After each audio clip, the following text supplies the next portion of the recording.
Shri Siddhanta Saraswati Vijayate Gauriya Goshtipati.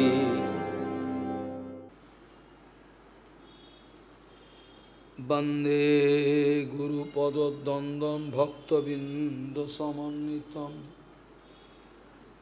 Sri Chaitanya Prabhum Bande Nityananda Sahoditam Sri Nandanandanang Vande Radhika Charanodayam Gopijano Samayuktam Bindavanam Manoharam Vancha kalpataruvasya kripa sindhu bhavacha patitanang pavunebhyo vaishnavibhyo namo namaha mukhaṁ karoti vācālaṁ pangum langhayatigirim yat kipātamahang vande paramanandamādhavam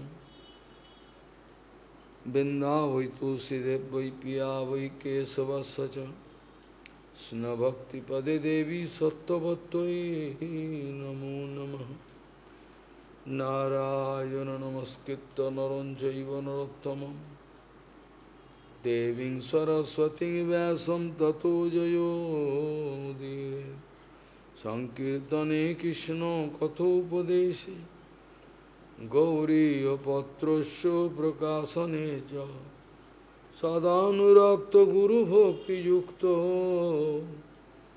Bhakti Pramodaksha Jagod Varana Dheyam Sada Paribhavagnam Avishtadoham Tirthas Padam Siva Virinchanutam Saranyam Vetatiham Panotopal Bhavadiputam Bande Mahapurusate Charanarvindam Yat Pada Pallavana Kachandamani Chataya Vispurjita Kimapi Gavodu Svadarsi Purnanuragara Sasagara Sarumurti Saradhika Mai Kada Kipam Karosi Sri Krishna Chaitanya Prabhu Nityananda Sri Advaita Gadadhara Sivasadi Gaura Bhakta Binda Sri Krishna Chaitanya Prabhu Nityananda Sri Advaita Gadadhara Sivasadi Gaura Bhakta Binda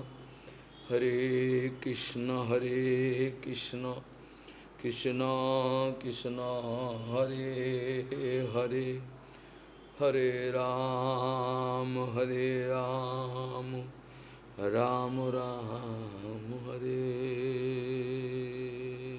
Hare Ajanulambita bhujau kanaka bodato Sankirtanai kapitaro kamala yataksha Vishambaro dijavaro jugadharma palo Bande Jagat Priyakaru Karunabhataro Hare Krishna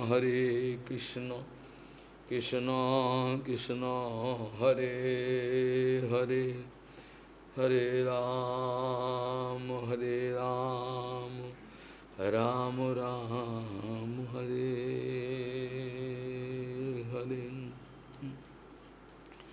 Namami Gange Tava Pad Pankajam Surasuroir Bandito Diparupam Bhuktin Chamuktin Dada Sinitam Bhavanurupena Sada Naranam Ganga Tarangaramaniya Jata Kalapam Gauri Nirantara Vibhushi Tobam Bhagam Narayano Priyamanangamada Paharam Varanasi Purapati Bhajavi Shanatham Bhagisha Jusha Vadane Lakshmi Jasacha Vaksasi Yasyaste Hidaya Sambhit Tvam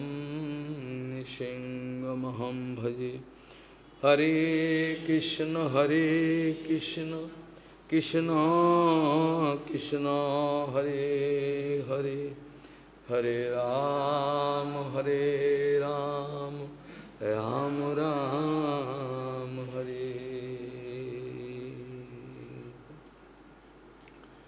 Pasyanisham jagadidam khanabhanganishtam Vairagya-ragrasiko bhavabhoktinishto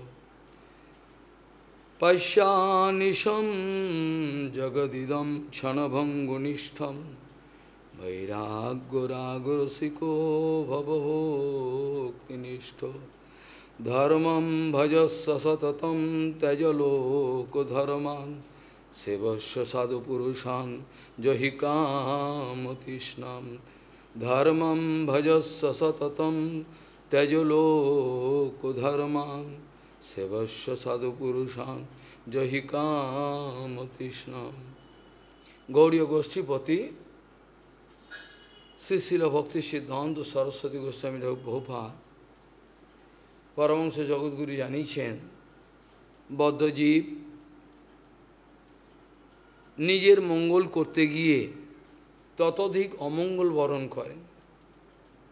বদ্ধজীবের ক্ষমতাও নেই নিজের অহংকারের বশে অভিমান করে যে কোনোভাবে নিজের মঙ্গল করে নেবেন, এর কোনো রাস্তা খোলা নেই।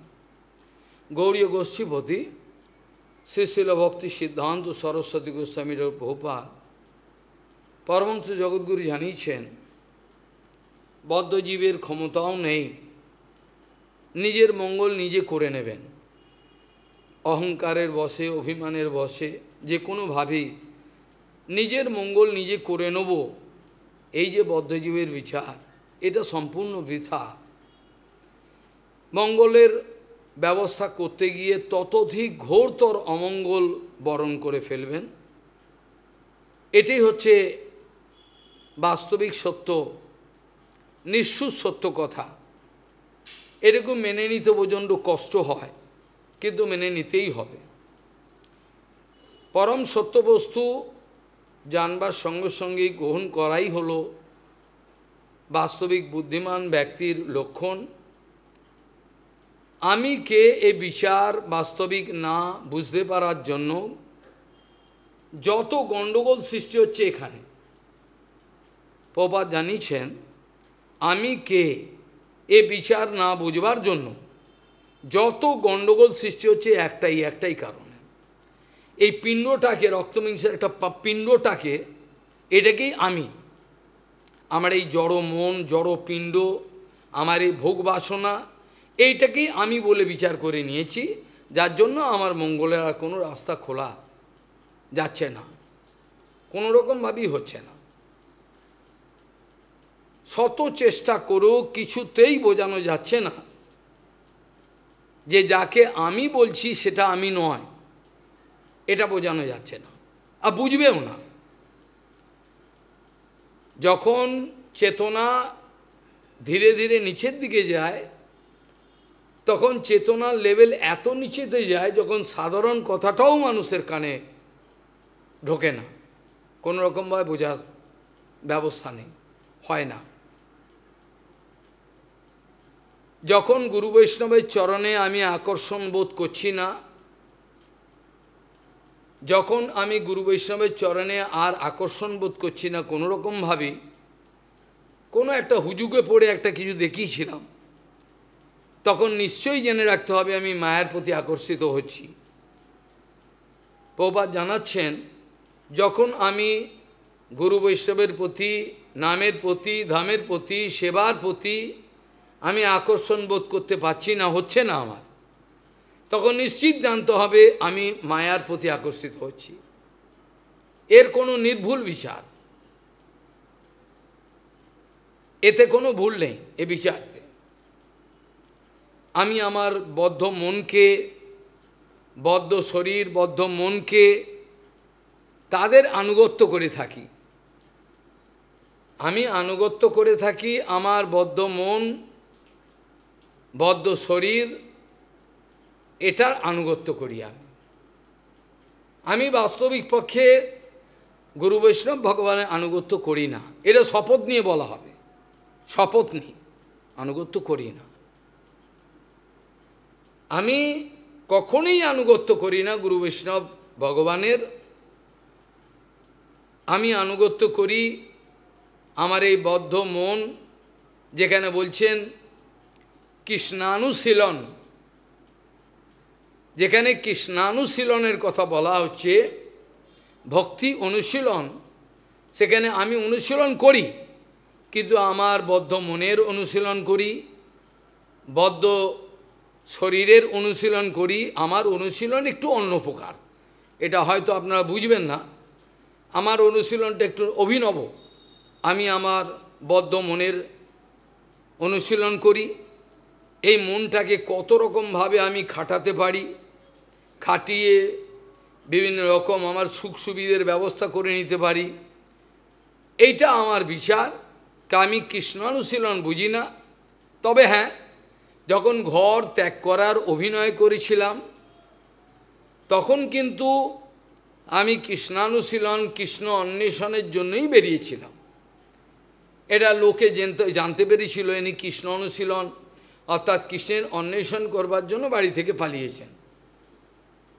কিন্তু বাস্তবিক পক্ষে যখন এলাম, সেই সুযোগটা যখন আমাকে নিত্যানন্দ বলরাম দিলেন, যে সুযোগ কোটি কোটি জন্মে আমি পাইনি, যে সুযোগ আমি অনন্তকালেও পেয়ে উঠিনি, সেই সুদুর্লভ সুযোগ যখন বলরাম আমায় দিলেন, তখন এই সুযোগটাকে পা দিয়ে লাথি মেরে ফেলে দিলাম। অভিনব আমার অভিমান, অভিনব অভিমান, এ মানে ভাষায় বর্ণনা করা যায় না। আমার মঙ্গলের দায়িত্ব কালকেও বলেছি, আপনারা আপনাদের নিজেদের মঙ্গলের দায়িত্বগুলো নিজেরা নিয়ে নিচ্ছেন, এ তো আমার সুবিধে। আপনারা তো আমাকে আশীর্বাদ করছেন, কৃপা করছেন, আমার মাথার চিন্তা দূর করে দিচ্ছেন। এখন আমার কোনো দায়িত্ব নেই, এবার কে মরবে বাঁচবে তাদের ব্যাপার, আমার তো আনুগত্য নেই। আমি যদি বহুপাদের আনুগত্যে না থাকি, তাহলে আমার দায়িত্ব আমার উপর। আমার মঙ্গল অমঙ্গল যা কিছু ঘটনা ঘটবে, আমি কামে পড়ব, যা কিছু হবে, আমার সর্বনাশ সব আমি দায়িত্ব। এটা গুরু বৈষ্ণবের দায়িত্ব আর থাকলো না। সুবিধে হলো, যে কথাটা দিয়ে শুরু করলাম সেটা হলো এই, প্রপাত প্রায়ই বলতেন, ভক্তিবিনোদ ঠাকুর অজস্রবার বিভিন্ন লেখনীতে কীর্তনেতে বলে গেছেন, বলছেন, প্রতিবার যেন প্রতিধ্বনি হচ্ছে কানের কাছে।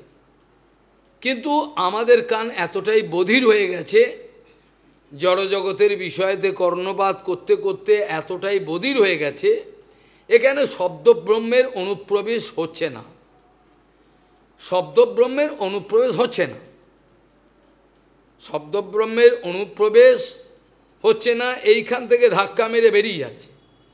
শব্দব্রহ্মের অনুপ্রবেশ মানে হলো হৃদয়ের মধ্যে প্রবিষ্ট হবে, হয়ে এক অভিনব পরিবর্তন, একটা বিরাট বিক্রিয়া হবে, সেখানে বিস্তর গ্লানি উপস্থিত হবে, নিজের চরিত্র, নিজের স্বভাব, নিজের অপদার্থতা, নিজের হীনমন্যতা, এগুলোর ওপর আমার গ্লানি উপস্থিত, আমার ঘৃণা হবে যে আমার দ্বারা তো কিছুই হলো না, আমি অনেক সেবা করে নিয়েছি, আর কত করব। এটা হলো পশুর বিচার, এগুলোকে বলে পশুর বিচার, এগুলো মানুষের বিচার হয় না। যারা বৈষ্ণব হবেন তাদের বিচারটা অন্যরকম। প্রপাত বলছেন, যাদের ন্যূনতমভাবে সামান্য খালি এই জগৎ নশ্বর, এখানে কোনোটাই নিত্য নয়, যাকে আমি মা বাবা ভাই বোন বন্ধু বলছি, এগুলো কোনোটাই আমার নয়, কোনোটাই আমার নয়, এগুলো কোনোটাই আমার নয়, আমার একমাত্র গুরু বৈষ্ণব, এটা ভাবতে পারছি।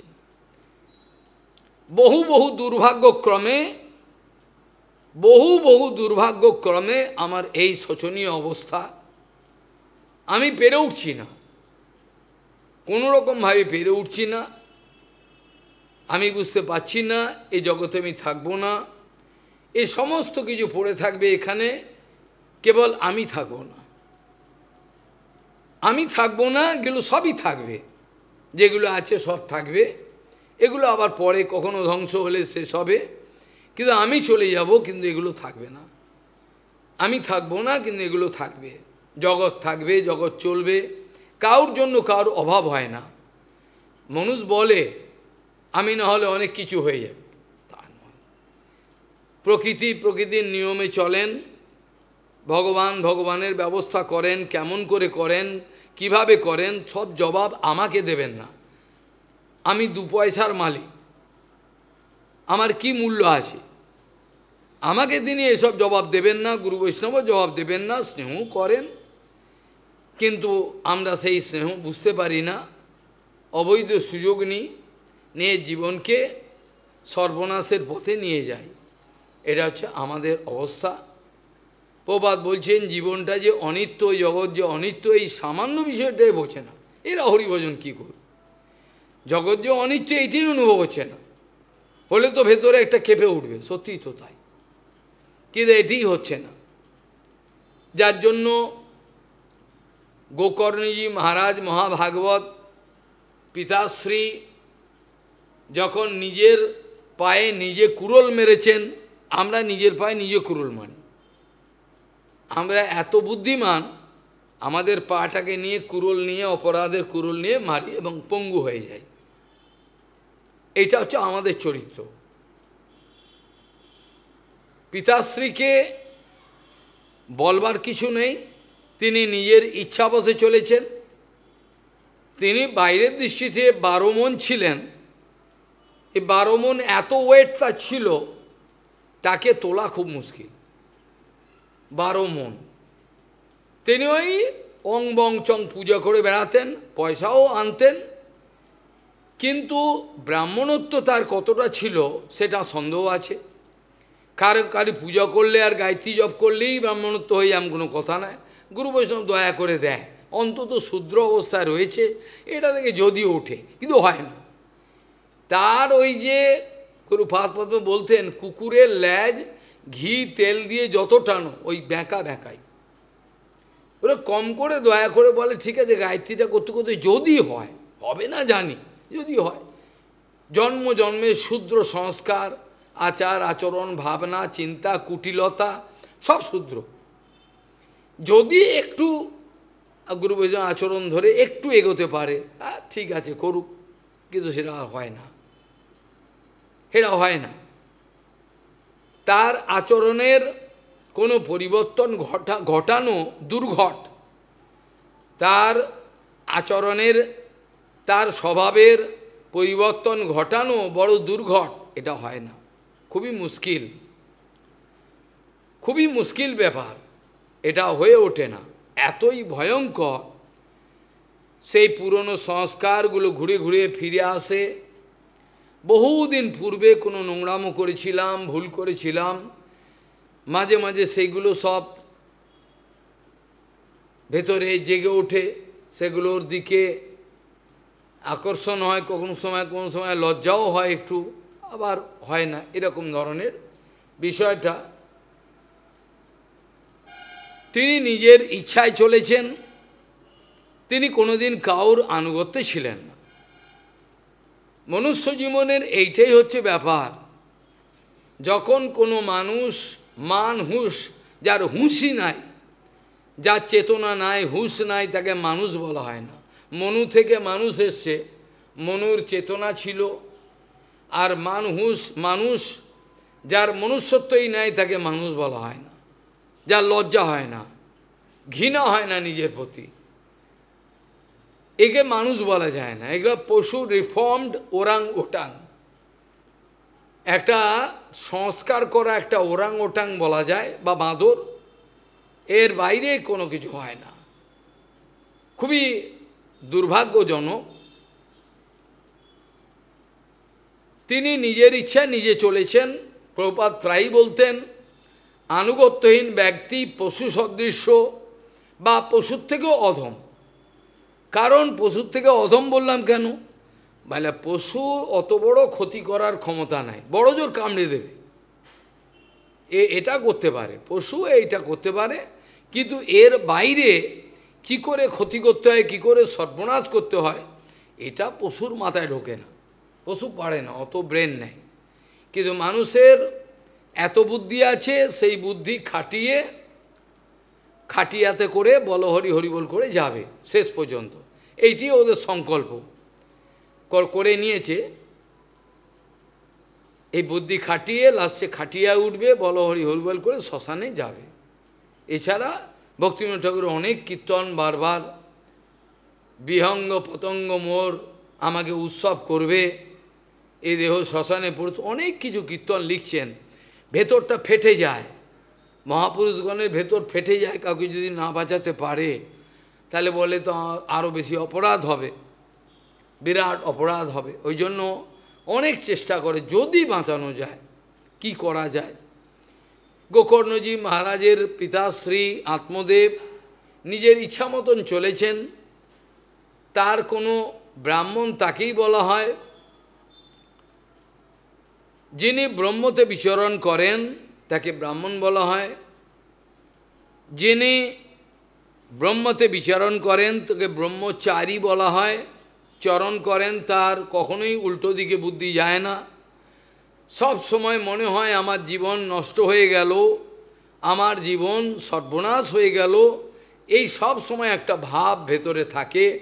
সেই জন্য যেগুলো অনিত্য বিষয়, যেগুলো নশ্বর বিষয়, এগুলো নশ্বরতা তার চোখের সামনে দেখে এগুলোর প্রতি যে আকর্ষণ, এগুলো থেকে মনটাকে প্রত্যাহার করে দেন।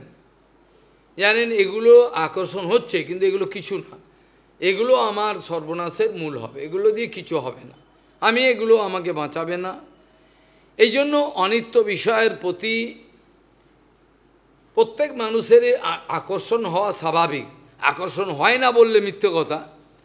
প্রত্যেক মানুষেরই এইসব অনিত্য বিষয়ের প্রতি আকর্ষণ হলে হতেও পারে, কিন্তু এগুলোর থেকে মনকে প্রত্যাহার করে, এগুলো কিছু না, এগুলো আমাকে লোভ দেখাচ্ছে, প্রলোভন দেখাচ্ছে, এগুলোতে আমার জীবন সর্বনাশ হয়ে যাবে, অনন্তকাল ধরে আমি ঘুরছি, আর ঘুরব না, তখন প্রত্যাহার করে নেয়। অর্থাৎ অবিনাশী বস্তুর প্রতি যারা বাস্তবিক ত্যাগী, বাস্তবিক হরিভজন করছেন, তারা চক্ষুরাততম, চক্ষুকে উন্মোচন করে বল করে খুলে দিয়ে সেই বিষ্ণুর পরম পদকে সর্বদাই দেখেন।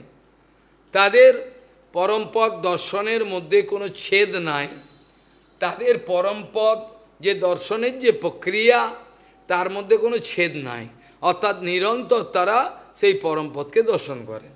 তাই জন্য তাদের শোক মোহ ভয়াপহা, কোনো শোক মোহ ভয় রাগ বিদ্বেষ কোনো কিছু তাদের মধ্যে থাকতে পারে না, কোনো কিছু থাকে না, এটা সম্ভব হয় না। আত্মদেবজি নিজের ইচ্ছায় তিনি নিজের বিপদ ডেকে এনেছেন, বদ্ধজীব নিজের ইচ্ছায় নিজের বিপদ ডেকে আনেন, কাউকে দোষ দিয়ে লাভ নেই। এ মিথ্যে কথা বলছে, বলছে ও মিথ্যে কথা বলছে, ও বলছে মিথ্যে কথা বলছে, ও মিথ্যে কথা বলছে। মিথ্যে কথা কে বলছে সেটা তো ভেতরে ভগবান বসে রয়েছে, তিনি তো দেখছেন, তিনি তো দেখছেন মিথ্যে কথাটা কে বলছে, সেটা একটা তো ফল আছে। মিথ্যের যে আশ্রয় নেবে তার শুদ্রত্ব কোনোদিন যাবে না, যে এড়িয়ে যাবে, বরঞ্চ নিজে যদি খুলে দেয়, দেখুন আমার ভেতরে কুষ্ঠরোগ হয়েছে, আমার ভেতরে ক্যান্সার হয়েছে, খুলে দেয় বুকটা, তাহলে কিন্তু ভালো, এটাকে বুদ্ধিমান বলা হয়। এই দেখুন কী করবেন করুন চিকিৎসা, কিন্তু এটা যদি না করে ঢেকে রাখে, তার ওই কুষ্ঠরোগটাকে, তার এই ক্যান্সার ভয়ঙ্কর পচন ক্যান্সার, একে ইচ্ছে করে ঢেকে রাখবো, বলবো না, তাহলে কিন্তু আরও বিপদ, তাহলে চিকিৎসকের আর কিছু করার থাকে না, চিকিৎসকের কোনো দোষ নেই, ভালো চিকিৎসক মন্দিরে তো কোনো প্রশ্নই আসে না, কেন তো রোগ বলি নাই। আমি তো বৈদ্যের সামনে, ডাক্তারের সামনে নিজের পচনশীল যে কুষ্ঠ, এটাকে লুকিয়ে গেছি, আমি বারবার ঢাকা দিয়েছি, বারবার পর্দা দিয়ে ঢাকা রেখে তুমি গেলে দেখাবো না, দেখালে আমার লজ্জার ব্যাপার আছে। আমি যে ভদ্রতাগুলো শিখেছি, আমি দেখে সৌজন্যগুলো বাজারে শিখেছি, সেইগুলো যে কত ভয়ঙ্কর, বরঞ্চ সেগুলো না থাকলে যে জঙ্গল থেকে আমি তুলে নিয়ে আসতাম সুবিধা হতো। আমার কথাগুলো কেউ অনুভব করতে পারবে না, আমি জানি কি বলতে চাইছি, অনুভব করতে পারবে না। আমি আমার জীবনে যে ভদ্রতা শিখেছি, আমার জীবনে যে ভদ্রতা আমি শিখেছি, আমার লোকাচার শিখেছি, লোক ব্যবহার শিখেছি, এগুলো যদি আমি না শিখে আমি যদি জঙ্গলে থাকতাম, সেখান থেকে যদি গুরু বৈষ্ণব তাহলে সুবিধা হতো। কারণ ওগুলোর মধ্যে এতই মেকি ভাব আছে, এতই ভয়ঙ্কর, সেগুলোকে ছাড়ানো খুব মুশকিল। ওগুলো কিন্তু কোনোরকমভাবে আমাকে ভক্তি দেবে না। আমি ভদ্রলোক, আমি কথা বলতে জানি, আমি কায়দা করে চলতে জানি, এগুলোর কোনো মূল্য নেই, এগুলোর এক পয়সা কোনো মূল্য নেই। বৃন্দাবনের জঙ্গলেতে আমার এই ভদ্রতা, আমার এই মেকি নম্রতা, বাস্তবে নম্রতা নয়, এগুলোর কোনো মূল্যই নাই বৃন্দাবনের জঙ্গলে। বৃন্দাবনে যেখানে ব্রজবাসীরা থাকেন, যেখানে ভগবান শ্রীকৃষ্ণ খেলা করেন, যার জন্য নাকি আমি এলাম, যার জন্য নাকি আমি এসে পড়লাম, কিন্তু সেটা সুবিধা হলো না। আমি যে লোক ব্যবহারগুলো শিখেছি, যেভাবে কায়দা করে লোকের সঙ্গে চলতে হয়, যে ভদ্রতাগুলো আমি শিখেছি, ওগুলোর নামান্তর হলো অভদ্রতা। আর ব্রজবাসীর যে জঙ্গলের জীবন, সরলতা, ওটার নাম হলো ভদ্রতা, ওটাই বাস্তব ভদ্র, এটাকে বলে বাস্তবিক ভদ্রতা। এর মধ্যে অনেক আনন্দ আছে ব্রজবাসীর ব্যবহারের মধ্যে। কিসের আনন্দ? সেবার আনন্দ, সরলতার আনন্দ। এগুলোর মধ্যে এত অদ্ভুত এক অবাককর আনন্দ আছে, যেগুলো যদি কোনো বৈষ্ণব, গুরু বৈষ্ণব আনন্দ নিয়ে থাকেন, কপালে যদি তাদের থেকে থাকে বৃন্দাবনের জঙ্গলে এইসব, সেগুলো তারা অনুভব করেন। বাকি তারা এই ভদ্রলোকের সঙ্গে চলতে চান না, তারা কখনোই কোনো ভদ্রলোককে ডাকেন না। কেন জানেন? ও ভদ্রলোক মানে বাইরে ভদ্রলোক, ভেতরে ভদ্রতার কোনো মূল্য নাই, এগুলোর এক পয়সা মূল্য নাই। হরিভজনে এগুলো মলমূত্র সদৃশ্য। এত বড় কথা বললাম, এগুলো মলমূত্র সদৃশ, এগুলো কোনো মূল্য নাই। এগুলো ভজন রাজ্যে, যে রাজ্যে গুরু বৈষ্ণব বিচরণ করেন, সেখানে সরলতা, সেখানে আনন্দ, সেখানে ভালোবাসা, এখানে বানানো কিছু নেই। গুরু বৈষ্ণব কাউকে বানিয়ে ভালোবাসেন না, এটা ভালোবাসা দেখাতে হয়, নাহলে আমি কার্য উদ্ধার করতে পারি। কোনো কার্যই তাদের নাই। আপনারা বিশ্বাস করবেন কি করবেন না আমি জানি না, ভাগবত আমার সামনে, তাদের কোনো কার্য নাই। তাদের একটাই কার্য, ভগবানকে ভালোবাসা, যে জীব আসবে তাদেরকে ভালোবাসা, তাদেরকে বাইরে নিয়ে যাওয়া এই বন্ধনের, এইটি তাদের।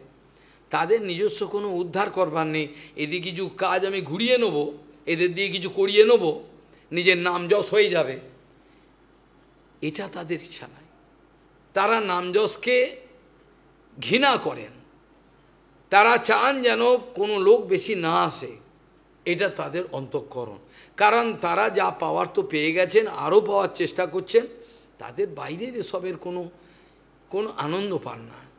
লোক এলো, মহারাজ জি কি জয় হোক, একটা জয়ও তারা শুনতে চান না, একটা মালাও তারা নিতে চান না, একটু প্রণামীও তাদের ইচ্ছা নাই। এটা আমি জানি আপনাদের বিশ্বাস হবে না, আমি দৃঢ় বিশ্বাস আমার যে আপনাদের বিশ্বাস হবে না, আমার এটা দৃঢ় বিশ্বাস যে আপনাদের এই কথাগুলো বিশ্বাস হবে না, আপনারা মানতে পারবেন না। আপনারা যে সমাজে রয়েছেন, যেভাবে চলেছেন, আপনারা সেইভাবেই অভ্যস্ত হয়ে গেছেন, আমার কিছু করার নেই। সেখানে আত্মদেবজি মহারাজকে, গোকর্ণজি মহারাজ যখন তিনি, প্রভুপাদ বলতেন একটা বিরাট ধাক্কা পাওয়া দরকার, এমন একটা ধাক্কা পাওয়া দরকার যে মরণ বাচন সমস্যা, এই মৃত্যুকে দেখতে পাচ্ছি আর আমি এই দাঁড়িয়ে, এরকম একটা সমস্যা আসা দরকার। এটি আশীর্বাদ ভগবানের। তা যদি না হয়, কাউর অন্তঃকরণে শরণাগতি বলে জিনিস আসবে না, আসবে না, একটা টার্নিং পয়েন্ট আসবে না জীবনে, অভিনয় চলবে। জীবনে একটা মরণ বাচনের সমস্যার একটা মুখিং হতে হয়, মৃত্যুটাকে দেখতে পাবো, সেই সময়তে জীবনের টার্নিং পয়েন্ট আসলে পারে, শরণাগতি আসবে না। যখন নিজে আমি অপদার্থ, আমার দ্বারা কিছু হলো না, আমার মতো দিনহীন এত নিম্ন প্রকৃতির আমি, একটা পশুও ভালো, এই বিচার যতক্ষণ আমার মধ্যে আসবে না, ততক্ষণ আমি তৃণাদবী ভাবে প্রতিষ্ঠিত হতে পারবো না, কোনোদিনই হবে না। তৃণাদবী ভাব কোনোদিনই আসতে পারবে না, এটা হয় না, তৃণাদবী ভাব আসবে না। তৃণাদবী ভাব ধ্রুব গোস্বামীপাদের এসেছিল, তারা নিত্যবাসদ দেখিয়েছেন, সনাতন গোস্বামীপাদ, হরিদাস ঠাকুর, আমাদের যত আমাদের গৌরাঙ্গের পার্ষদ, আমাদের গুরুবর্গের মধ্যে যারা প্রভুপাদের বাস্তবিক আনুগত্য করেছেন, তাদের মধ্যে যেসব আনুগত্যর মধ্যে দৈন্য দেখা গেছিল, সেগুলো অভাবনীয়, সেগুলো মানুষ কল্পনা করতে পারবে না, স্বপ্নেও ভাবতে পারবে না, এ বড় বিশ্বাস ব্যাপার। আত্মমঙ্গলের কথা আলাদা, আর শরীর আর মনের মঙ্গলের বিষয়টা সম্পূর্ণ আলাদা। আমি বাস্তবিক কৃষ্ণানুশীলনের জন্য আসি নাই, আমি আমার জড় মন জড় দেহের অনুশীলন করে যাচ্ছি, আর সেইভাবেই ফল পাচ্ছি। আমি ফলটা যে পাচ্ছি ওটাই পাচ্ছি, আমার জড় মন আর শরীরের অনুশীলন করছি, আর সেই ফলই পাবো। আমি তো কৃষ্ণ অনুশীলন করি নাই, তাহলে কৃষ্ণ অনুশীলন করলে তো কৃষ্ণ অনুশীলন ফল পাবো, তো করি নাই, বাস্তবিক কথা। তাহলে আত্মদেবজি মহারাজজি তার নিজের ভবিতব্য ভাগ্যকে মেনে নিতে রাজি নয়, তিনি ভাগ্যকে মেনে নিতে রাজি নয়। তিনি বলছেন পুত্রম দেহি বলাদ ওপি, জোর করে আমাকে পুত্র দিতেই হবে, নাহলে আপনার সঙ্গে আত্মহত্যা করব। একটা সাধু জঙ্গলেতে তাকে দেখছেন, কিন্তু সে উল্টো হয়ে গেল, সে আবার তার সামনে জেদ করে বসলো, আমাকে নাহলে আপনার সামনে আত্মহত্যা করব। সে তখন বলছেন আপনার 7 জন্ম পর্যন্ত কোনো ছেলে মেয়ে লেখা নেই, কোনো যার ছেলে মেয়ে নেই মানে অপরাধ আছে, অপরাধের ফলেতে এটা হয়, জন্ম তার সন্তান জন্ম হয় না। পুত্রম দেহি বলাদপি বললেন, তার পরিণামটাই আমি বলবো, বেশি কথা বলবো না, এটা আলোচনা আমার উদ্দেশ্য নয়, উদ্দেশ্য ভাগবতের। খালি এর ব্যাকগ্রাউন্ডটা তৈরি করার দরকার, ভূমিকা, যাতে মানুষ খুব সিরিয়াস হয়, সচেতন হয়, কেন জেগে ওঠে, যেন জেগে ওঠে। ওরা আমরা চোখ চেয়ে চেয়ে ঘুমাই, আবার কেউ ঘুমিয়ে ঘুমিয়ে চেয়ে থাকে, দুটো পার্থক্য আছে। যেটা সাধুগুরু বৈষ্ণব তারা সবসময় সচেতন থাকেন, আর জগতের লোক যেসব বিষয়গুলোতে কোনো আগ্রহ প্রকাশ করেন না, সেই বিষয়েতে সাধুগণ সচেতন থাকেন। আর সাধুগণ যেসব বিষয়ে সচেতন থাকেন, জড় জগতের লোক অর্থাৎ সাধু হয়ে গেছে বাহ্যের দৃশ্যতে, তেও জড়জগতেরই লোক, তারও এইরকম ধরনের।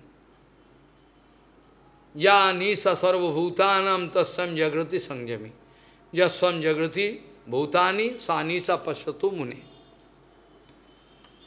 এটা হলো গীতায় ভগবান বলছেন, যারা ঘুমিয়ে রয়েছেন তা ডাকাডাকি করলে, ঠেলাঠেলি করলে হয়তো জেগে যাবেন। যারা জেগে জেগে ঘুমোচ্ছেন, অর্থাৎ বাস্তবিক ঘুমননি, কপটতা করছেন, তাদেরকে জাগানো যাবে না, তাদের জাগানো সম্ভব না, তাদেরকে জাগানো সম্ভব না। তা তো কপটতা করে ঘুমোচ্ছেন, ও তো আসল ঘুমোয়নি, ওদেরকে ডাকবে কী করে? সব শুনছেন, সব বুঝছেন, গ্রহণ করবেন না, তার কপাল সে পোড়াবে। কিছু আমাদের তো কিছু, আমরা আফসোস করতে পারি, এর বাইরে আমাদের কিছু করার নেই। বদ্ধজীবের ওপরে জোর খাটাবো, মারধর, এটা হয় না। তার কপালে যদি লেখা থাকে তার অধঃপতন, তা হব, আমার কিছু করার থাকবে না। কথা ছিল না, কিন্তু হচ্ছে। কাজে আত্মদেবজি মহারাজকে যখন বলা হচ্ছে আপনার 7 জন্ম নেই, তো উনি জোর করে নেবেন, তার নাও, তার পরিণামটা সে। এই জন্য বাস্তবিক ব্রাহ্মণ, তার মধ্যে কৃষ্ণ ভক্তি অবশ্যই আছে, নারায়ণ ভক্তি। ব্রাহ্মণ অথচ বিষ্ণু চরণে ভক্তি নাই, হে ব্রাহ্মণই বলা যাবে না। ব্রাহ্মণ পৈতে আছে, সব আছে, 2-4টা মন্ত্রও বলতে পারে, কিন্তু বিষ্ণু চরণে কোনো ভক্তি নাই, তাকে ব্রাহ্মণ বলা যাবে না, সে ব্রাহ্মণ আদৌ নয়। ওই জন্য বাস্তবিক সাধু বা ব্রাহ্মণ তারা পরিণামদর্শী, যে বস্তুটা আমাকে লোভ দেখাচ্ছে, আমাকে টানছে, আমি পারছি না ভজন করতে,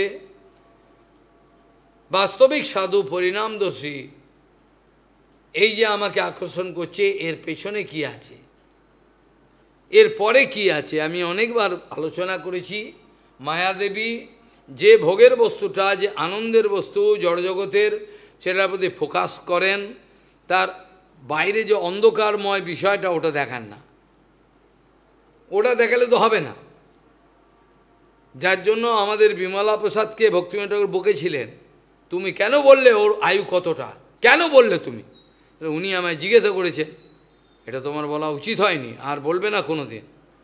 কারণ ওর ভবিতব্য ও যদি জেনে যায়, তাহলে ও যে কর্মফলটা আর ভোগ হবে না, করবে না, মুশকিল হয়ে যাবে। কর্মফল ভোগ করতেই হবে। কর্মফল ভোগ না করে যদি ত্যাগীর অভিনয় করে চলে আসে, তাকে আবার ফিরে যেতে হবে, কর্মফল থেকে ভোগ করতেই হবে। কিন্তু ওই কর্মফল বানের জলে ভেসে যাবে যদি শুদ্ধ গুরু বৈষ্ণব, শক্তিশালী গুরু বৈষ্ণবের আনুগত্যে থাকে, কৃপা পায়, তাহলে ওই কর্মফল কেটে বেরিয়ে যাবে।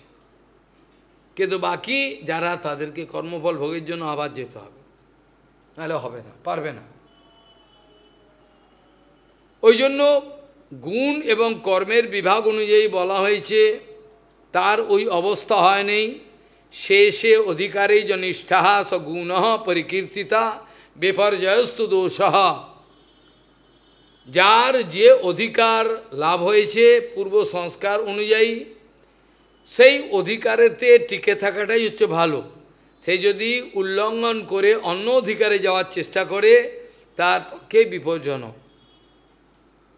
সেই যদি নিজের অধিকারটাকে উল্লঙ্ঘন করে বলেন আমি ব্রাহ্মণের অধিকারে যাব, সে শুদ্ধের অধিকারে রয়েছে, হবে না। তার প্রকৃতি ক্রিয়ামানানি এই ফর্মুলায় তাকে পিণ্ডি চটকে দেবে।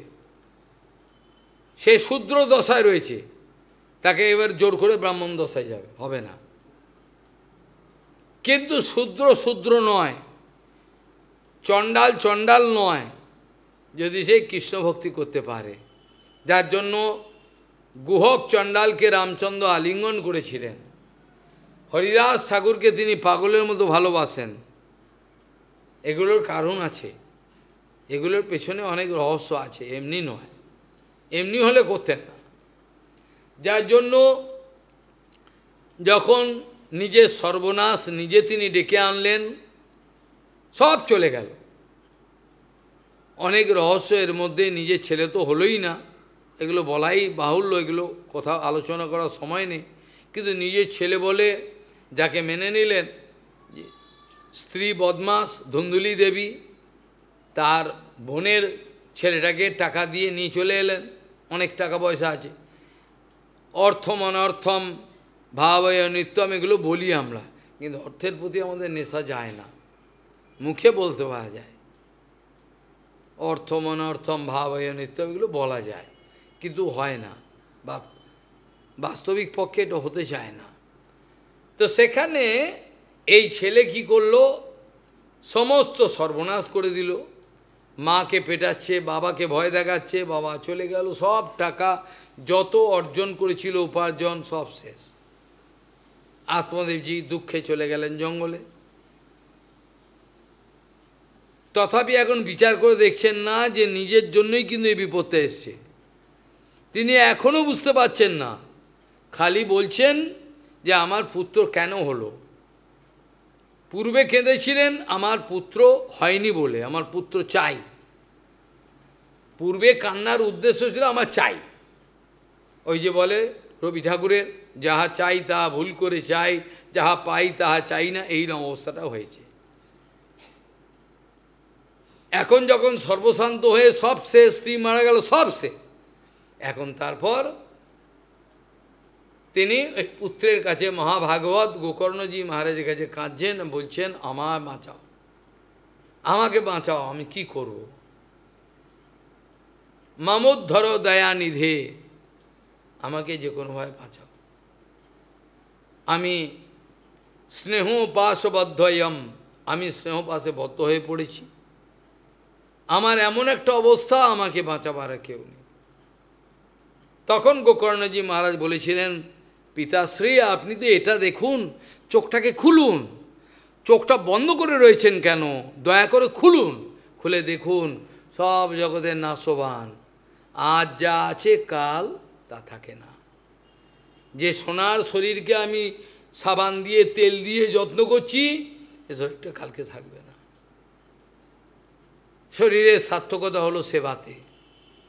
আমি অনেক যত্ন করছি, অনেক যত্ন করে যাচ্ছি শরীরকে, কিন্তু এই শরীর তো থাকবে না। যার জন্য গোকর্ণজি প্রথমেই এ কথাটা বললেন, পাশ্যা নিশাম জগদিদম ক্ষণভঙ্গুনিষ্ঠম বৈরাগ্য রাগ রসিক ভবভক্তিনিষ্ঠ। কি করছেন আপনি? আপনি তো ভক্তি করছেন না।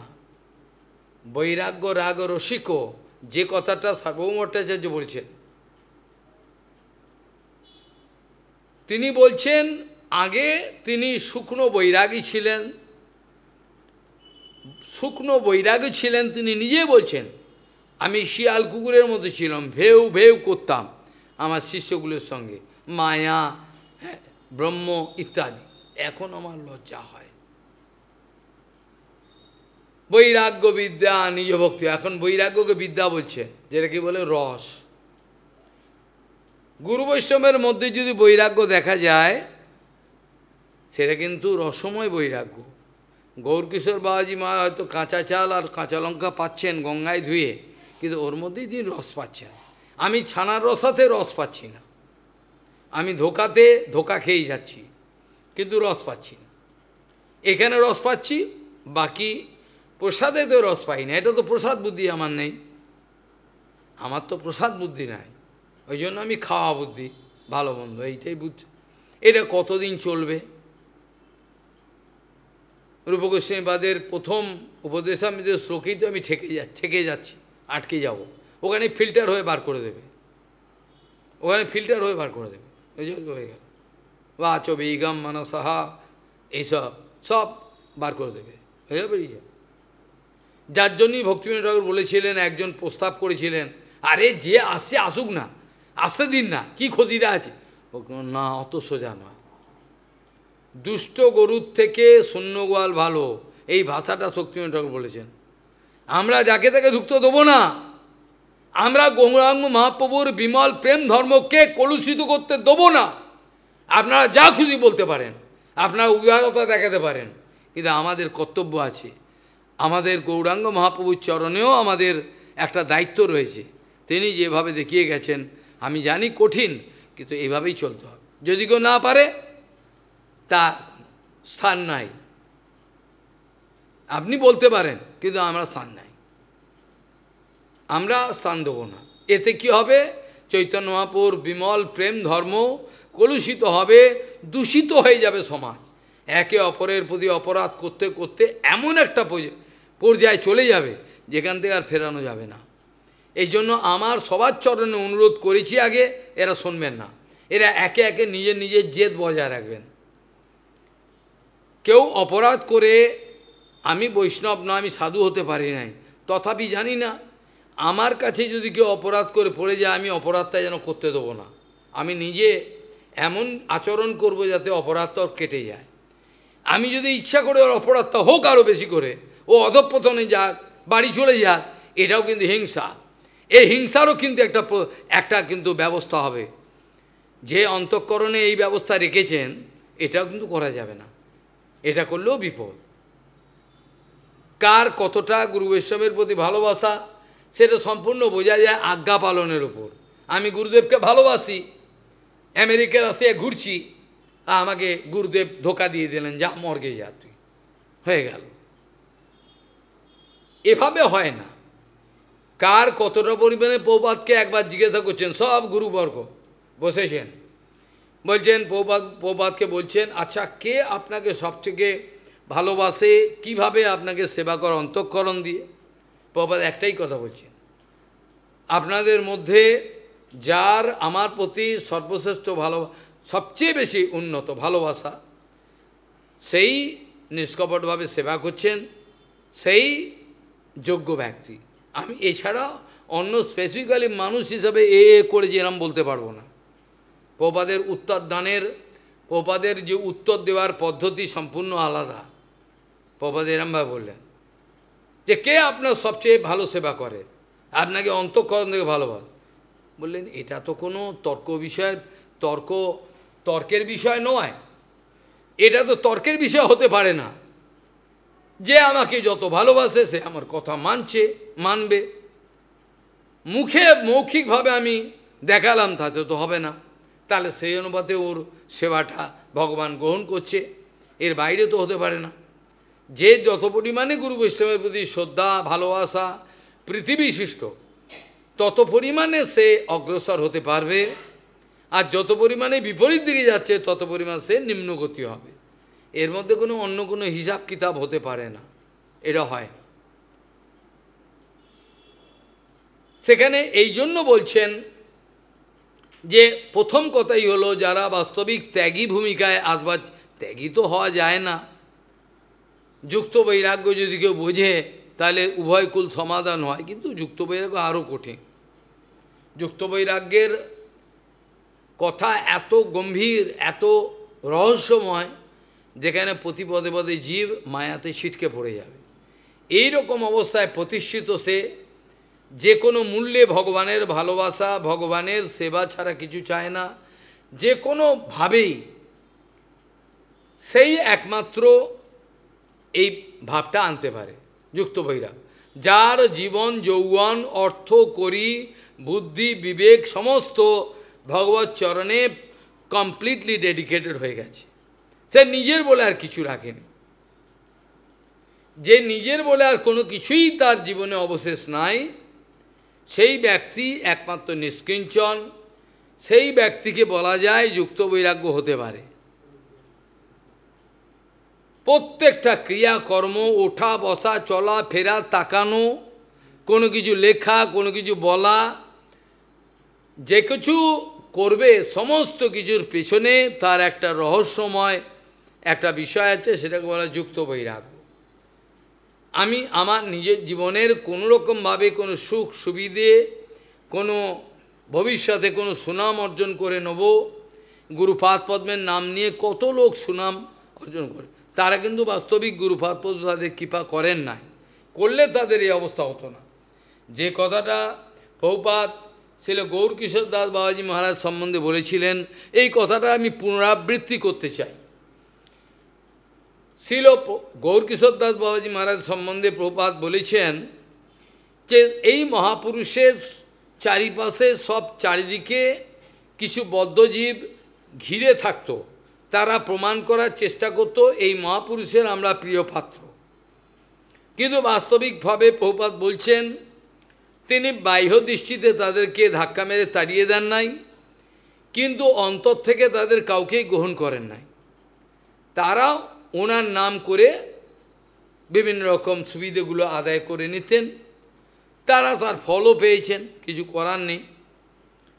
এই জন্য প্রভুপাদ বলছেন যদি তাদেরকে এই মহাপুরুষ জীবন থেকে গ্রহণ করত, অর্থাৎ তারা যদি এরকম চরিত্র, এরম স্বভাব, এরম আদর্শে উন্নীত হতেন, যাতে গুরু বৈষ্ণবের ভালোবাসা তারা পেতেন, পরমাংশ বাবা তাদেরকে যদি সত্যিকারের ভালোবাসতে পারতে, ওরা ভালো চায়, ওরা চান কিন্তু পারেন, কেন ওরা কপটতা, তাহলে তাদের জীবনের প্রভূত মঙ্গল হয়ে যেত, কিন্তু হলো না। তারা যে তিমিরে সে তিমিরেই রয়ে গেলেন। ওই জন্য গুরু বৈষ্ণবের সেবা করা এক বস্তু, আর সামনে থাকা, নাম অর্জন করা। আমি আজ পর্যন্ত আপনারা কোনো হরিকথা, হাজার হাজার হরিকথা ভগবানের ইচ্ছায় আপনারা বলিয়েছেন, আপনাদের কৃপা, আরও কতদিন বেঁচে থাকব, শেষ পর্যন্ত আমি গুরুপাদপদের নাম নিয়ে কোনো কিছু আদায় করিনি। শুনেছেন কোনো দিন গুরুপাদপদের নাম নিয়ে কিছু নিজেকে? কোনো দিন না, ইচ্ছাই নেই। বরঞ্চ কেউ অনেকেই জানে না ওনার গুরুপাদপদ্ম কে, রূপ গোস্বামী বাদ গুরুপাদ পদ্মকে, সনাতন গুরুপাদ কেউ কেউ জানে না। ওরা গুরু গুরু গুরু গুরু বলতেন না, ওরা গুরুবাদ গুরুইজম এরা বলতেন না। এরা বাস্তবিক গুরুকে ভালো গুরুতত্ত্ব জানতেন, অনুভব করতেন। কিন্তু আমাদের অভিনয়, আমাদের নাটক, আমাদের ড্রামাবাজি আমাদের সব শেষ করে দেবে। আমাদের এগোতে দিচ্ছে না, কোনো রকমভাবেই আমরা এগোতে পারি। একটাই দোষ, যদি জানতে পারতাম যে আমি যে বিচারে অবস্থিত রয়েছি সেটা আমার ভুল, আমার পরিচয় এটা নয়, আমার পরিচয় জীবের স্বরূপ হয় গুরুর নিত্য দাস, যেটা সন্ত গোস্বামী মহারাজ রাধারমণ ব্রহ্মচারী বুঝতে পেরেছিলেন। গুরুর সেবক হয় মান্য যে আমার, এটা তো ঠিকই কথা। আর যেখানে সন্ত গোস্বামী মহারাজ এইটা লিখেছেন, জীবের স্বরূপ হয় কৃষ্ণ নিত্য দাস, জীবের স্বরূপ হয় গুরুর নিত্য দাস, সেই গুরুকেই অবমাননা করছে, তার একটা কথাও মানবে না। প্রভুপাদ এরকম ধরনের কোনো ব্যক্তিকে তিনি সহ্য করেন নাই, তার জীবনে কোনোদিন তেল দেওয়া নীতি দেখা দেয়।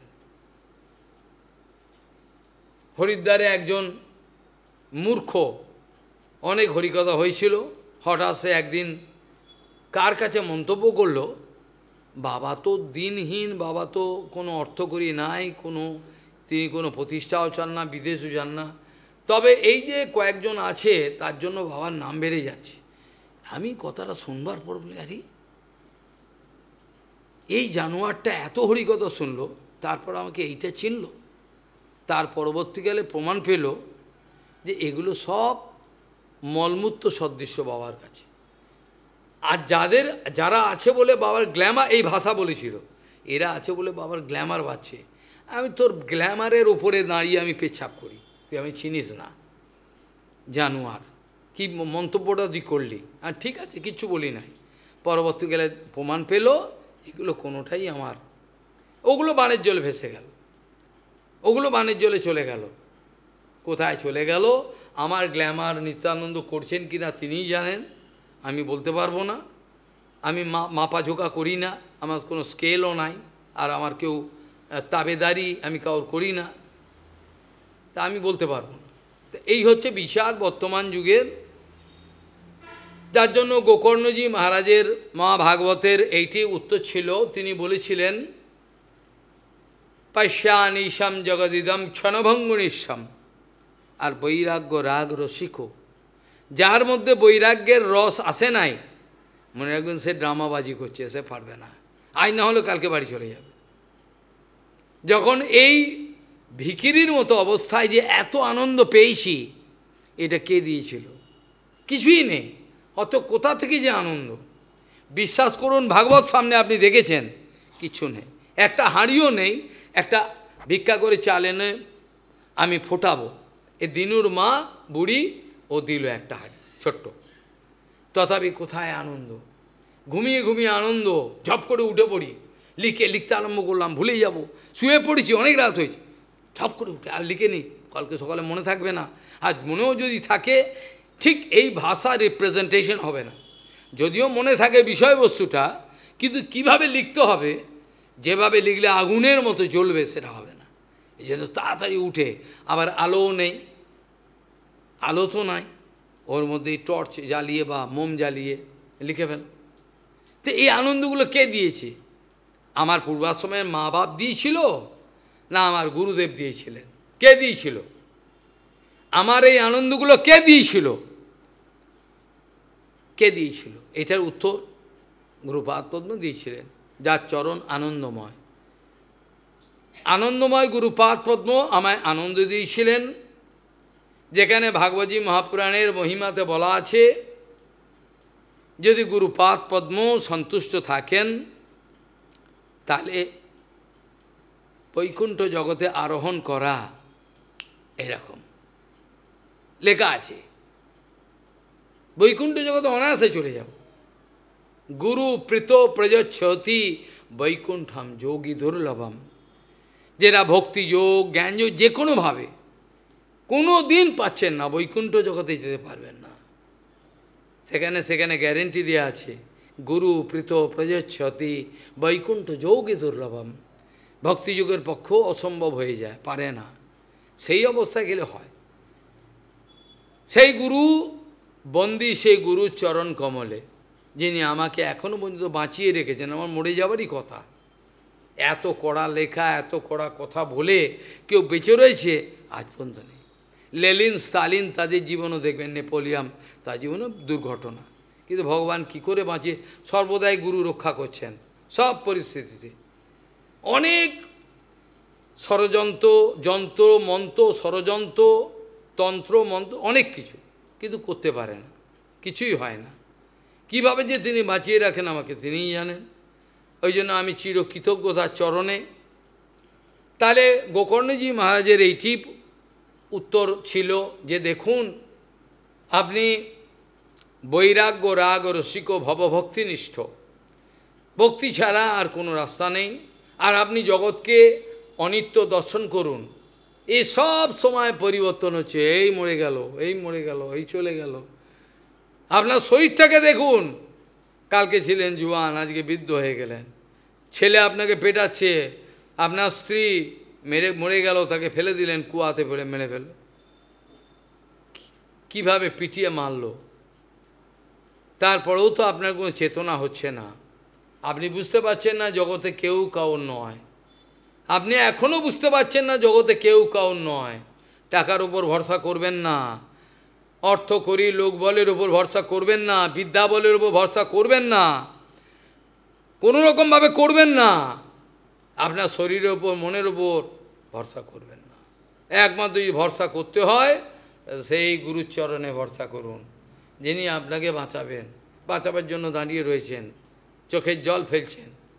তার চরণে শরণাগত হওয়া একান্ত দরকার।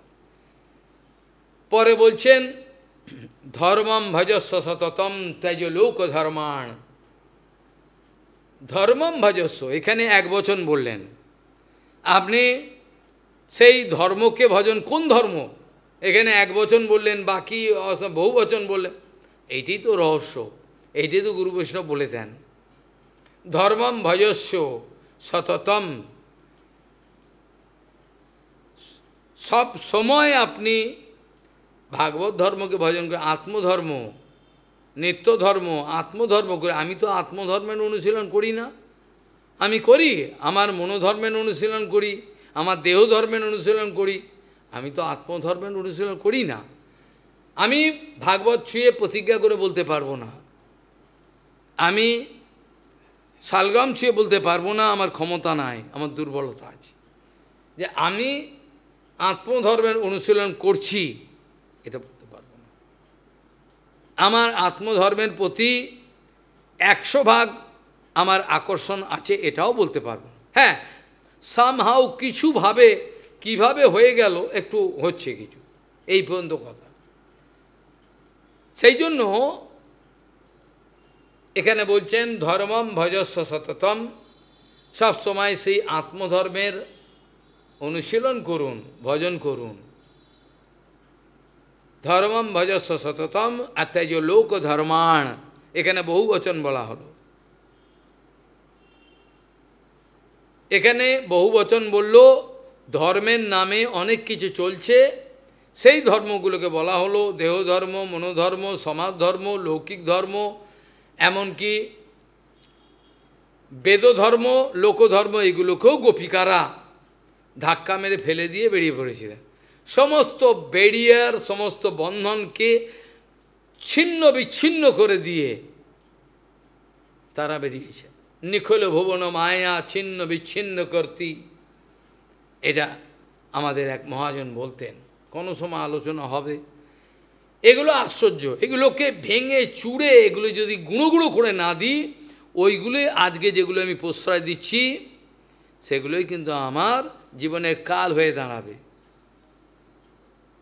সেগুলো কাল হয়ে দাঁড়াবে। এগুলো আমি জানতে পারছি না। আজকে যেগুলো প্রশ্রয় দিচ্ছি, ঐকান্তিকভাবে আমি আত্মীয়র সঙ্গে কথা বলার জন্য নির্জনে চলে যাচ্ছি, এর মধ্যে কোনো সারবত্তা নাই। বরঞ্চ তাকে যদি সবার সামনে আমি বলতে পারি, তাহলে কিন্তু ভালো হয়, তাহলে তারও মঙ্গল হয়, আমারও মঙ্গল হয়। যার সমস্ত চোখ খুলে সব কিছু দেখতে পাচ্ছেন, তাদের কিছু আমি আর কি লুকাতে পারবো? আমি তো লুকাতে পারবো না। আমি আমার গুরুদেবের কাছে কি লুকাতে পারবো? সে তো সব দেখছে না। আমার লোকাতে পারবো না আমি কোনো কিছু। আমার যা কিছু সবই তিনি দেখতে পাচ্ছেন, তার নজরে রয়েছি। সেই জন্য বলছেন ধর্মম ভজস্ব সততম ত্যাজ লোক ধর্মাণ।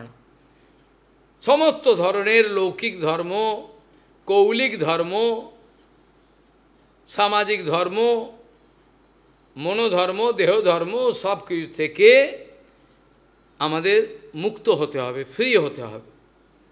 এগুলোর থেকে মুক্ত না হতে পারলে কোটি জন্মেও আমাদের হরিভজনের কোনো সম্ভাবনা নাই। কারণ হরি কোনো এই জগতের কোনো চপমুড়ি নয়, সিঙ্গাড়া মুড়ি নয়। হরিহির নির্গুণ, এটা হচ্ছে নির্গুণ। তিনি এমন ভূমিকায় তিনি রয়েছেন, যে ভূমিকায় থেকে আমাদের সঙ্গে তার কি করে সম্বন্ধ হবে।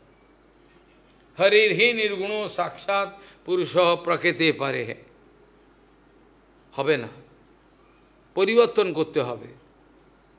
যে যত পরিমাণে অভিমান রাখবে তার তত পরিমাণে ক্ষতি, কিচ্ছু লাভ হবে না।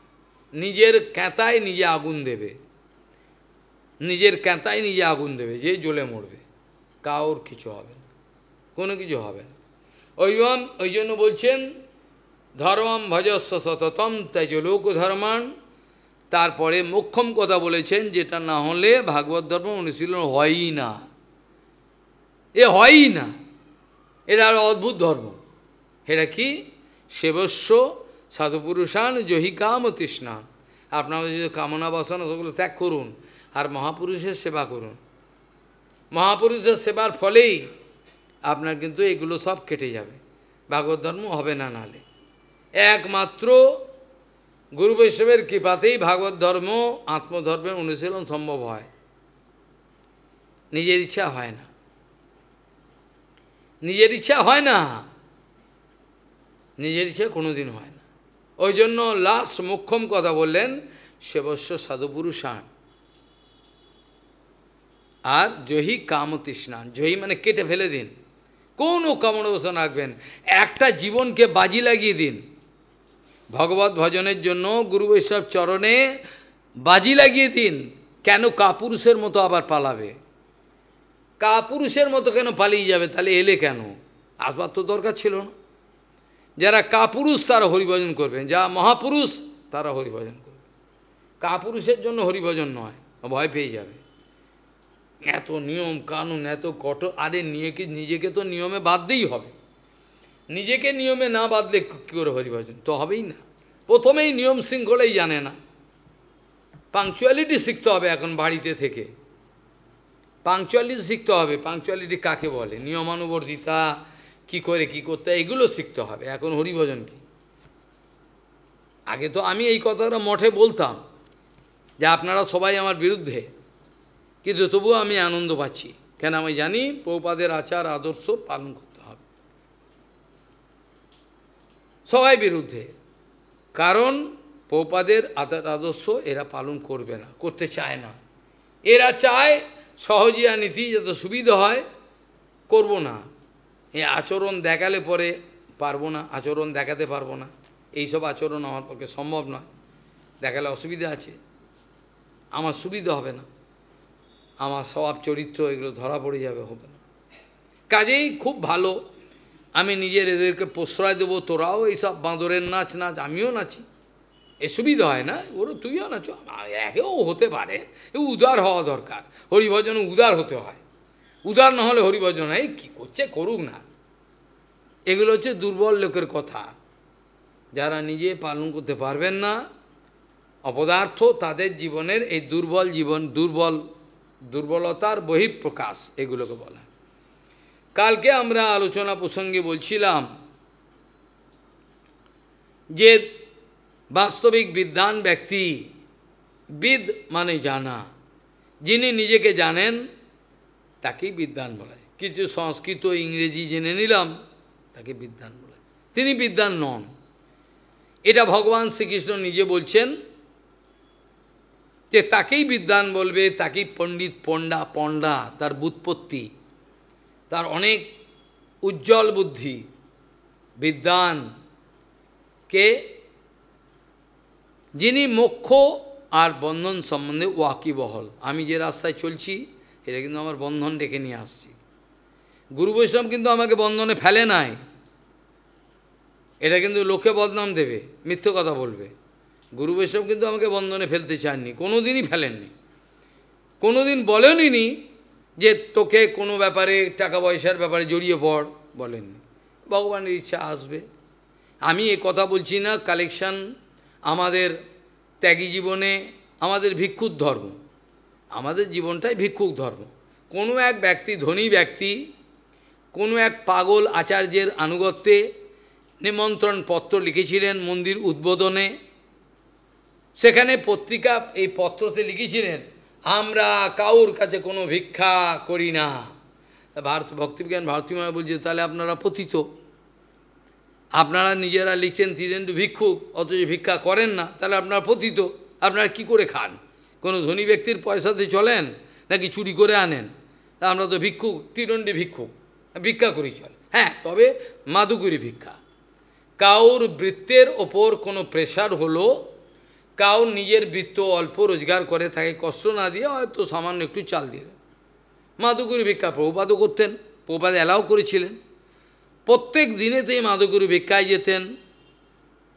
আর অর্থকরী যেগুলো আসতো সেগুলো সদ্ব্যবহার হতো প্রভুপাদের সময়, একটাও এদিক ওদিক হতো না। প্রভুপাদ জোর গলায় বলতেন যে বছরের শেষে যখন হিসাব কিতাব দিতেন, এই ভিক্ষা ছিল, এই আমাদের হিসাব পত্রিকায় ছাপিয়ে দিতেন এবং জোর গলায় বলতেন, আপনারা যে 1 পয়সা পর্যন্ত আমাদের দিয়েছেন তার 5 পয়সা পর্যন্ত গুরু গৌরাঙ্গ গান্ধার্বিকা গিরিধারী সেবায় আমি লাগিয়েছি।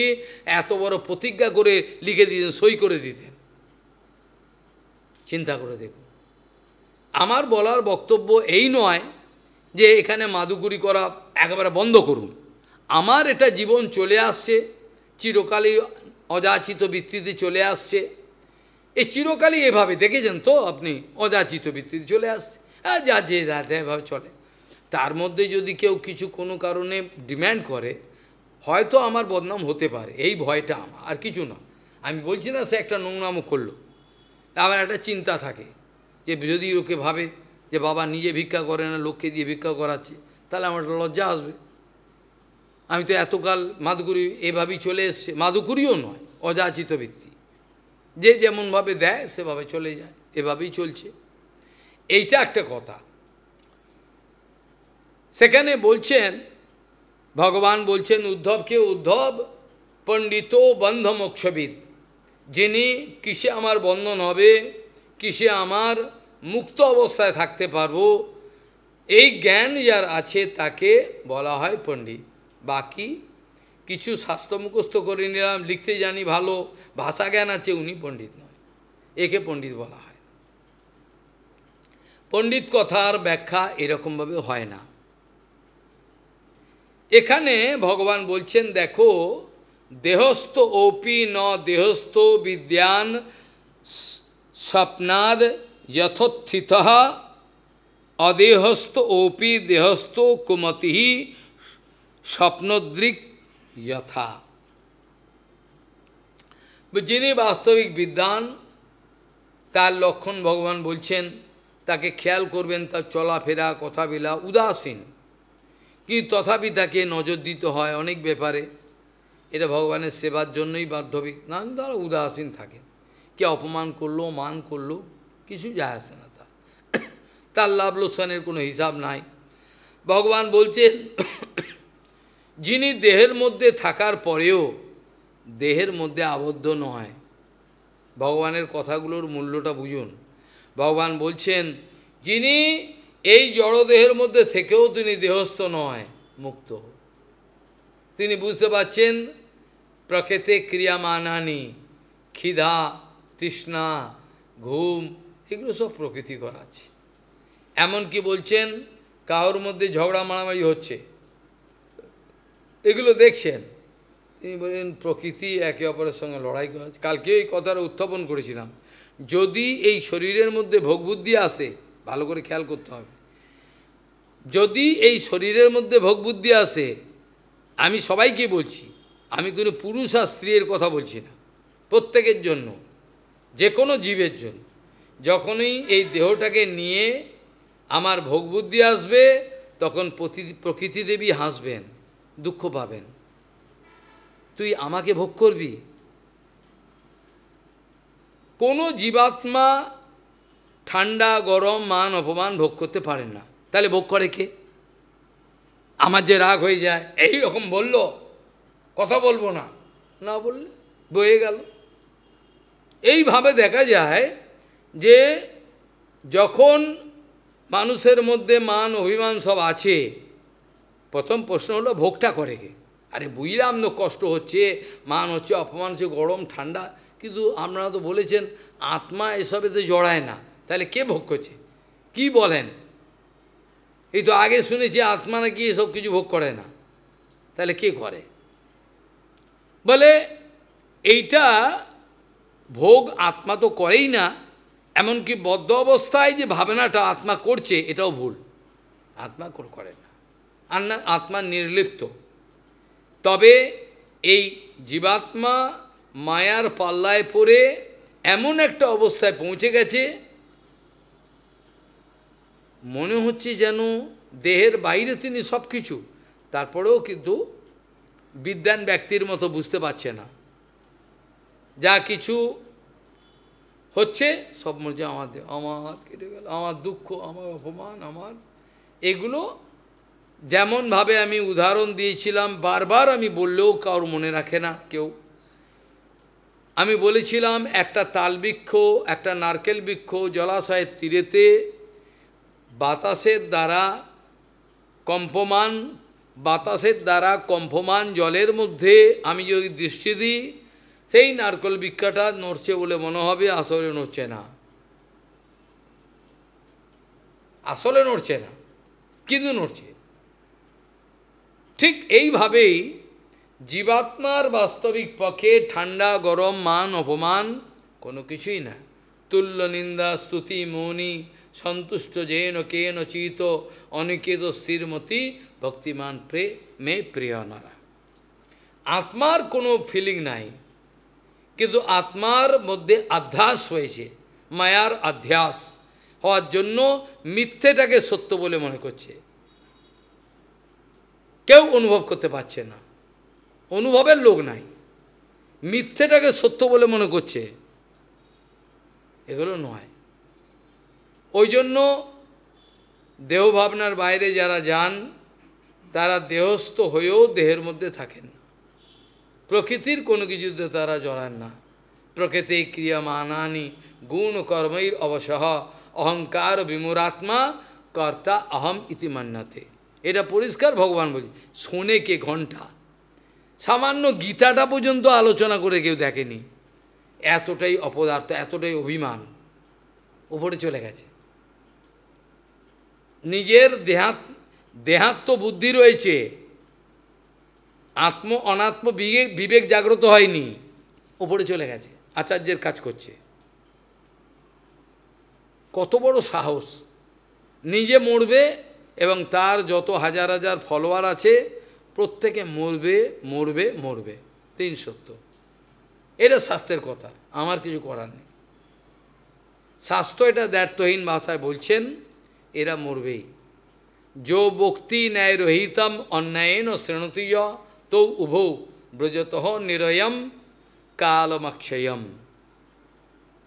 অক্ষয় কালের জন্য, অনন্তকালের জন্য যাবে, এদেরকে বাঁচানো খুবই মুশকিল। তাহলে বিদ্বান ব্যক্তির ক্রিয়াকর্মের সঙ্গে অবিদ্বান ব্যক্তির ক্রিয়াকর্মের পার্থক্যগুলো বোঝবার চেষ্টা করুন। বিদ্বান ব্যক্তি দেহস্থ হয়েও দেহের মধ্যে নাই। জনক রাজার কাছে বড় বড় ঋষি মনীষী বিদ্বান ব্যক্তি তার কাছে ব্রহ্মজ্ঞান জানবার জন্য যেতেন, কত বড় কথা। তিনি কিন্তু রাজর্ষি, কত বড় কথা, বড় বড় ঋষি মুনি তার কাছে জানতে যাচ্ছেন, তুই তো রাজর্ষি। রাজা একধারে, একদিকে ঋষি। এই জনকাদয়হ এই উদাহরণটা কিন্তু কৃষ্ণ নিজেও দিয়েছেন, কৃষ্ণ নিজে ভগবান হয়েও দিয়েছেন। জনকাদয়, এরা যেমন দেখো, এদের ক্রিয়াকর্মের কোনো দরকার নেই অর্জুন, এদের কোনো না করলেও চলে, এরা সব উপলব্ধির চরম পর্যায়ে রয়েছেন, তারা উপলব্ধিতে প্রতিষ্ঠিত। তথাপি জনকাদয়, এরা যে কর্ম করছেন ইচ্ছা করে, এই অন্ধ, এরা অপদার্থ, এই অজ্ঞান ব্যক্তিগুলোকে কর্মে নিয়োজিত করবার জন্য, তাতে তো কর্মফল কাটবে না, তো তাদের কর্মফল তো কাটবে না। ওই জন্য জনকাদয়, যদ্যপি তাদের কোনো দরকার নেই, তারা কিন্তু নিয়োজিত করবার জন্য নিজে করেন। ভগবান যে আমিও তাই, আমার কোনো কর্তব্যকর্ম অর্জুন নাই, আমার বাস্তবিক কোনো কর্তব্যকর্ম নাই, প্রভুপাদের জীবনের কোনো কর্তব্যকর্ম নাই, ভক্তিবিনোদ ঠাকুরের জীবনের কোনো কর্তব্যকর্ম নাই, পরমপূজ্য শ্রীধর গোস্বামী মহারাজের জীবনে কোনো কর্তব্যকর্ম নাই, পরমপূজ্য কেশব গোস্বামী মহারাজের জীবনে কোনো কর্তব্যকর্ম নাই, ভক্তিপ্রমোদ ভক্তিপ্রমোদ পুরী গোস্বামী, তথাপি তারা জনসমাজে রয়েছেন। যদি বাঁচাতে পারি, দু চারটেকে যদি বাঁচাতে পারি, দিনহীনভাবে এই চেষ্টা করে যাচ্ছে, এর অন্যথা কিছু নয়। তাই যে কোনো লাভ, পূজা প্রতিষ্ঠা, মালা, টাকা পয়সা, সুনাম হবে, কোনোদিনই দেখি নাই। যদি এগুলো দেখতাম তাহলে আমিও হয়তো ওরকম ধরনের হয়ে যেত। এগুলো দেখে আমার নিজের লজ্জা হয়। একটা মালাও নিতে পারবো, মালা রেখে দে, বস এখানে হরিকথা দেখবেন, এই রাখ মালা, বস চুপ করে হরিকথা শোন, মালা রেখে দে, মালা মালা দেখাচ্ছি, হরিকথা শোন। অনেকবার ধমক দেখেছেন তো, হরিকথা মালা ডিস্টার্ব করছে, এই এই বস হরিকথা শোন, হরিকথা মঙ্গল হবে। প্রভাত বলতে স্যার হরিকথা শোন, হরিকথা শোন মঙ্গল হবে, সব রেখে দাও, সব হয়েছে বাহাদুরি, হরিকথা শোন। হরিকথা শুনবে না, বাহাদুরি দেখাবে, তাহলে আর কি করে মঙ্গল হবে? প্রভুপাদের এটা নিজের কথা, যে এরা হরিকথায় কোনো অ্যাটেনশন দিচ্ছে না, এই জন্য এদের অধঃপতন হচ্ছে। যাই হোক, তাহলে দেহস্থ অপি ন দেহস্থ বিদ্যান স্বপ্নাদ যথোত্থিত, অদেহস্থ অপি দেহস্থ কুমতি স্বপ্নদৃক যথা। এখানে বলছেন স্বপ্ন থেকে উত্থিত ব্যক্তি, জ্ঞানী ব্যক্তি যখন বুঝতে পারেন স্বপ্ন সব মিথ্যা, জ্ঞানী ব্যক্তি দেহস্থ অপেয় হয়েও দেহস্থ নয়, তিনি বুঝতে পারেন প্রকৃতি কি আমার, আমি আছি, আমি তো আর দেহ নই, আমি তো এর মন নই, আমি এই দেহ নই। আমরা ওতপ্রোতভাবে টাইট বন্ধন, সামান্য বন্ধন নয়, সামান্য বন্ধন হলে একটা কথা ছিল, টাইট জবরদস্ত, অবিদ্যা, অস্মিতা, অহমিতা, মমতা, সে বন্ধনগুলো এমন টাইট করে রেখেছে যেখান থেকে একটু বেরোনো অসম্ভব। সাধুগুরু কৃপা বিনা না দেখি উপায়, কিন্তু ঘর কাজ কলা সাধুগুরু, আমি কৃপা দিতে পারি, সাধুগুরু বৈষ্ণব তারা কী কৃপা দেবে আমার? আজকে এই পর্যন্ত বিশ্রাম দেওয়া উচিত বলে মনে করি, আপনাদের দূরে যেতে হবে, তা আজকে এই পর্যন্ত থাক। পশ্যনিশম জগদিতম ক্ষণভঙ্গনিষ্ঠম বৈরাগ্য রাগরসিকো ভবভক্তিনিষ্ঠ বাঞ্ছাকল্পতরুশ্রী কৃপাসিন্ধু ব্যবচ পতিতানং পাবনেভ্যো বৈষ্ণবেভ্যো নমো। পশ্যনিশম জগদিতম ক্ষণভঙ্গনিষ্ঠম বাঞ্ছাকল্পতরুশ্রী।